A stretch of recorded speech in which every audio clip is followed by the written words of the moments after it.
And మళ్ళీ మీ ఈ విషయానికి వస్తే ఫినాన్షియల్ థింగ్స్కి మీరు ఇల్లు అమ్మేసి దీంట్లో ఉంటున్నారు. ఇప్పుడు ఎప్పుడైనా ఆ ప్లేస్కి వెళ్తున్నప్పుడు ఆ కార్ మా ఇంటి ముందు నుంచి వెళ్తున్నప్పుడు మీ ఫీలింగ్ ఎలా ఉంటుంది? ఏముండదండి ఫీలింగ్, ఏముండదు, ఇల్లే కదండి. ఫీలింగ్ ఏదో అమ్మటం గొప్ప విషయం కాదు. నేననేది ఇది మెటీరియలిస్టిక్ అండి. ఇప్పుడు మెటీరియలిస్టిక్ థింగ్స్, అందుకనే ఇప్పుడు నా థింకింగ్ వేరండి. ఇప్పుడు డబ్బు అనేది ఒక రేంజ్ వరకే డబ్బుకి రెస్పెక్ట్ ఇవ్వాలి.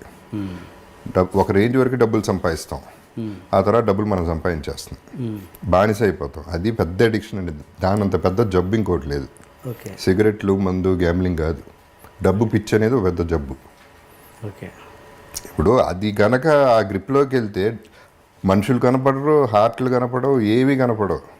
మర్డర్ చేసినా డబ్బులు సంపాదించాలి, బ్రదర్ చచ్చిపోతే ఆస్తి వస్తుంది మనకి సగం, ఫాదర్ చచ్చిపోయి ఎప్పుడు చేస్తాడా డబ్బులు ఇస్తాడు, ఈ ఆలోచనలు కదా ఉండేది ఫైనలీ. అండ్ డబ్బుకు కూడా ఒక లిమిట్ ఉంటుందండి. మీరు క్లియర్గా ఆలోచిస్తే ఎంతమంది వేల కోట్లు పెట్టుకుని ఏం చేస్తున్నారండి లైఫ్లో? నాకు ఉందంటున్నారు, ఓకే, ఉండి ఏం చేసుకుంటున్నారు? నిద్రలేదు కొంతమంది కాన్స్టిపేషన్, కొంతమందికి డయేరియా, రకరకాల మనుషులు.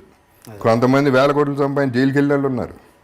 కొంతమంది అంటే జెన్యున్ క్రైమ్ చేశారో లేదో పక్కన పెట్టండి, కన్విక్షన్ పక్కన పెట్టండి. I'm saying what is the final. అందుకనే నేను డబ్బులు అనేది that is a part of life తప్ప శుభలగ్నంలో డైలాగ్ లైఫే కాదు, ఇది మొత్తమే డబ్బే లైఫ్ కాదు అనే దాని మీద ఈ గ్యాంబ్లింగ్ కూడా ఐ వుడ్ సే దాంట్లోంచి వచ్చిన ట్రేటేనండి. అంటే ఇది నేర్చుకోగలగాలి, ఇవ్వటమో లేకపోతే పోవటం అనేది నేర్చుకోగలిగితే బాగుంటుంది లైఫ్లో. ఇప్పుడు for example I was doing fine అండి ఒకప్పుడు నా car Land Cruiser Prado. That was the best car, ఇండస్ట్రీలోనే బెస్ట్ కార్ నేను కొంది. 3-4 ఏళ్ళు ఉంది. పొద్దున్నే స్నానం చేసి బయటకు వచ్చి చూశాను, కారు కనపడుతుంది. దీని మీద నాకేంటి అటాచ్మెంట్ అసహ్యంగా అనుకున్నాను. కారు మీద అటాచ్మెంట్ ఏంటి? అమ్మేయన్నా అంతే, ఇమ్మీడియట్గా అమ్మేయన్నా. అప్పటికి మీ బ్యాడ్ పొజిషన్ లేదు, శుభ్రంగా ఉన్నా. నేను కొంద 25 lakhsకి. సరే డెస్పరేట్ మామూలుగా నేను అమ్మేయన్నాక పట్టించుకోండి పెద్దగా. ఎవరో 9 లక్షలు 10 లక్షలు అన్నాడు, తీసుకుపో అన్నా. ఇక దాని గురించి డిస్కషన్ వద్దు. So that is how I feel. Letting go, వదలగలిగితే చేయి నొప్పి పట్టదు, పట్టుకుంటేనే చేయి నొప్పి పడుతుంది.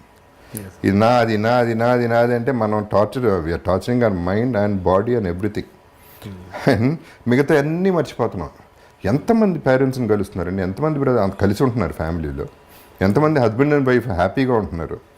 డబ్బు విషయంలో కూడా ఎన్ని డివోర్సులు జరుగుతున్నాయి. So all this the main villain in life is money అండి. సో అందుకనే నేను ఆ మనీ అనే దానికి అంత ఇంపార్టెన్స్ ఇవ్వకూడదనే నా ఫిలాసఫీ అండి. బికాజ్ నేనేంటి, నాకున్న డబ్బు నాకు చాలా తక్కువ ఉందండి నిజం చెప్పాలంటే. అది కూడా మళ్ళీ తిరిగి సంపాదించింది. కానీ నేను నా ఫస్ట్ క్లాస్లో వెళ్తాను, నా 5-star హోటల్లో ఉంటాను, నా ఫ్యామిలీ అట్లాగే వెళ్తుంది, ఫ్యామిలీ అలాగే ఉంటుంది. వాళ్ళకి ఎంత మిగిలితే అంత పిల్లలకి ఇస్తాం అంతే. ఎవడు రూల్ పెట్టలేదు 1,00,000 కోట్లు ఇవ్వాలని.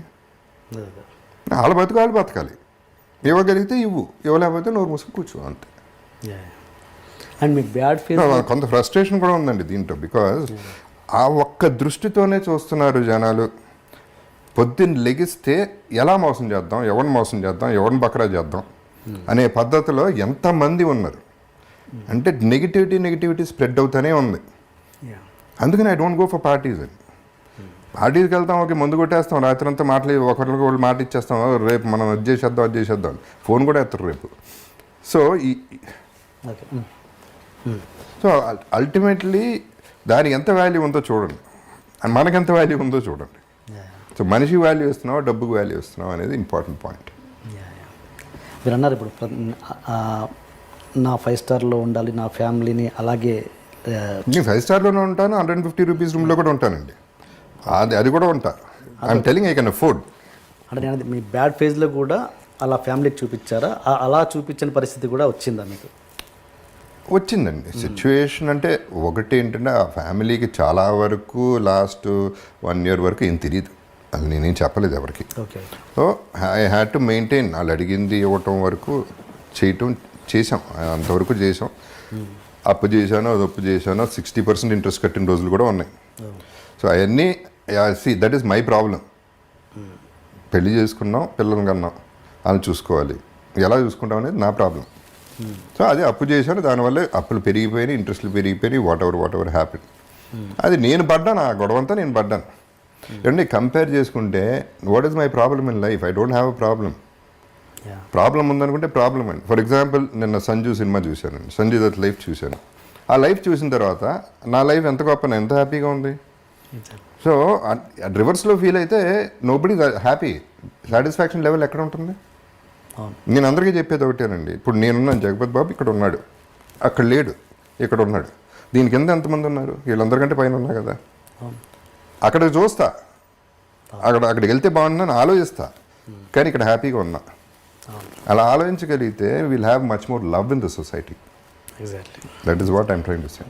నేను ఇంతకుముందు ఇప్పుడు ఇల్లు అమ్మేయటం అనేది అసలు నేను లేను కూడా లేను. యాక్చువల్లీ ఇల్లు అమ్మేసినాక నేను వైజాగ్లో లెజెండ్ షూటింగ్ చేస్తాను, వైఫే ఖాళీ చేశారు. సో అసలు ఇల్లు అమ్మేస్తున్నారు, బయటికి వెళ్ళిపోతున్నాం అనే ఫీలింగ్ నాకు లేనే లేదు. టు ప్రూవ్ దట్ రీసెంట్గా ఒక పర్టికులర్ విజువల్ నేను షూట్ చేసుకున్నాను వేరే దానికి. ఆ ఇంటి ముందే నేనే కావాలని తీసుకెళ్ళి కెమెరా పెట్టి గేట్ బయట నుంచుని, ఒకప్పుడు నా ఇల్లు ఇది, ఇప్పుడు ఇల్లు అదే, అడ్రస్ అదే, పేరు మారింది, అంతే జరిగింది, అంతకంటే ఏమీ జరగలేదు. ఈ ఇల్లు పోవడం వల్ల నాకేం పెద్ద నష్టం కలగలేదు, ఎందుకంటే పెద్ద ఇల్లే కట్టుకోగలను. So it is not an issue అనేది ఇంతకుముందే చెప్పాను. వాటి మీద ప్రేమ పెంచేసుకుంటే మనం ఎందుకండి ఇంకా అసలు కావాలి. ఇల్లు ఉంటే బాగుంటుంది. బ్రహ్మాండమైన ఇల్లు కట్టడం చాలా ఖర్చు పెట్టి చాలా మంచి ఆర్కిటెక్ట్, బ్రహ్మాండమైన ఇల్లు. అందరూ వచ్చేవారు, అందరికీ విపరీతంగా వచ్చేది, అందరికీ 300 రోజులు భోజనం పెట్టేవాడిని. So there is wonderful times we had, all that is okay fine.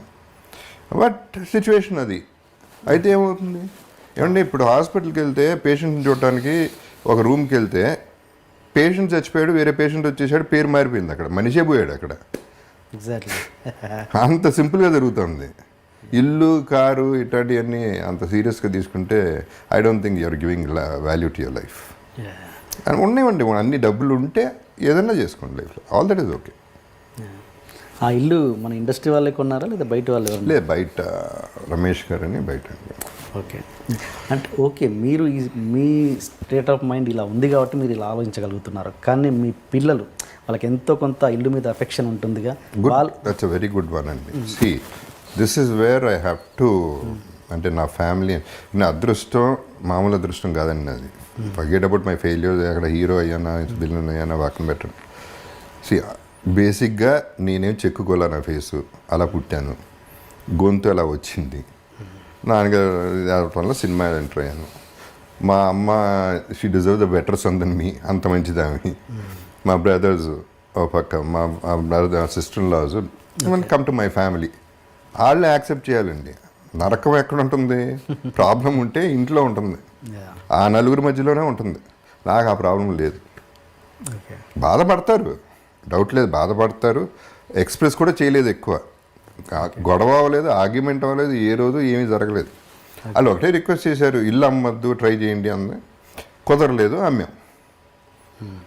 దానికి అదృష్టం ఉండాలండి ఫస్ట్. ఫ్యామిలీ బాగుంటాం అనేది అది అదృష్టం, మిగతా ఇంకేం అవసరం లేదు. ఇంకేమున్నా లేకపోయినా బతికేయచ్చు. ఇంటికి నేను ఒకటే అడిగానండి, పెళ్ళప్పుడు కూడా నేను ఒకటే చెప్పా, బయట ఎన్నన్నా పడతాను ప్రాబ్లం లేదు, ఇంటికి వచ్చేపాటు ఒక స్మైల్తో ఉండి చాలు. That is what I want and that is my happiness in life and that is what I'm getting. ఇంకేం కావాలండి? ఇప్పుడు ఇది కూడా అంతకుముందు డబ్బుకి వస్తాయండి. అంతకుముందు ఏమంటారు దీన్ని, ముజ్జరాలకి వెళ్ళేవాడిని బాంబేలో, ఇక్కడ ఫామ్ హౌస్లో పెట్టినప్పుడు. ఏంటనేది నాకు క్యూరియాసిటీ. 2-3 సార్లు చూసి నాకు చాలా చిరాకు వచ్చింది. ఆ నోట్లు అట్ట ఇసిరేయటాలు, ఇక్కడ పెట్టటాలు, ఆడాళ్ళకి అక్కడ పెట్టటాలు. అసలు ఏంటిది? ఏం వాల్యూ ఇస్తున్నాం మనం ఆడాళ్ళకి? స్త్రీకి ఇదే మనం ఇచ్చే వాల్యూ? 100 రూపాయలు 10 రూపాయల కోసం వాళ్ళు పడి దానికోసం కష్టపడటం. వాళ్ళ పాపం వాళ్ళ బ్యాడ్ లక్ అట్లా అయింది. ఈ ఎదవలకి ఏమొచ్చింది? ఇదే పద్ధతి అంటే? ఐటమ్ ఒక టాయ్ కంటే వర్స్గా ఒక స్త్రీని చూడటం అనేది చాలా బాధ వేస్తుంది నాకు. సో నేను ఎప్పుడు ఏమనుకునేవాడిని, నా ఫీలింగ్, ఇది చేయలేదు కానీ ఒకే ఒకసారి వెళ్ళాను ముజరాకి, 1,00,000 రూపాయలు చేతిలో పెట్టి వెళ్ళిపోయాను అంతే. ముజరా చూడలే, ఏం చూడలే. అది నాకు నచ్చింది. At least she'll be happy for 1 month or whatever. Okay. ఒక ₹1,00,00,000 ఇవ్వాలని నాకు అంత ఆశ ఉందండి అటువంటి వాళ్ళకి. ఇలా కాదు చూడాల్సింది, ఇది కాదు లైఫ్. ఓకే. సో డబ్బు గురించి చెప్తున్నాను, I'm coming back to that point. That is expression ఏంటి ₹1,00,000 చేతిలో పెట్టగానే? నేను చూడను కూడా చూడలేదు, ఓకే. నేను చూడను కూడా చూడలేదు యాక్చువల్లీ. నాకు అంటే ఏదో చూడాలి, తన ఎక్స్ప్రెషన్ చూడాలి, తన థ్యాంక్స్, అది ఏం లేదు. నాకు ఆ కోరిక పుట్టింది, ఇచ్చేసాను, వెళ్ళిపోయాను అంతే. అది హైదరాబాద్లో జరిగింది, ఫామ్ హౌస్లో, ఎవరో ఫామ్ హౌస్లో. మీరు ఫస్ట్ టైం కదా చిరంజీవి గారి కాంబినేషన్లో చేయడం అయితే ఫస్ట్ టైం. ఎస్, చిరంజీవి గారితో చేశారు, బాలకృష్ణ గారితో చేశారు, నాగార్జున గారితో చేశారు, వెంకటేష్ గారితో బ్యాలెన్స్ ఉన్నట్టుంది కదా, అది చేశారు? వెంకటేష్తో చేయలేదు. చేయలే. ఎప్పుడు రాలేదా మీకు టాక్స్? పడలా, అట్లా పడలా. పడుతుంది ఇప్పుడు, ఉంటుంది కదా, ఏదో ఉండే ఉంటుంది. అందరం చైల్డ్హుడ్ ఫ్రెండ్స్ అండి యాక్చువల్లీ. వెంకటేష్ నాయుడు గారి ఫ్యామిలీ, నాగేశ్వరరావు ఫ్యామిలీ, శివాజీ గారి ఫ్యామిలీ. ఒకే స్కూలా? నాన్నగారు లేదు, బ్రదరు నాగార్జున ఒక కాలేజ్లో చదివారు, వెంకటేష్ వేరే స్కూలు, వాళ్ళు వేరే స్కూల్స్ ఒకటి కాదు, ఫ్యామిలీ గెట్ టుగెదర్స్ ఇదంతా. వాళ్ళ ఇళ్ళకి నాయుడు గారి ఇల్లు ప్యారలల్ స్ట్రీట్, రోజు వాళ్ళు అక్కడో మేము ఎక్కడో, గుమ్మడి గారి ఇల్లు పక్క ఇల్లు. ఓకే. సో అట్లా అందరం ఒక ఫ్యామిలీ అని.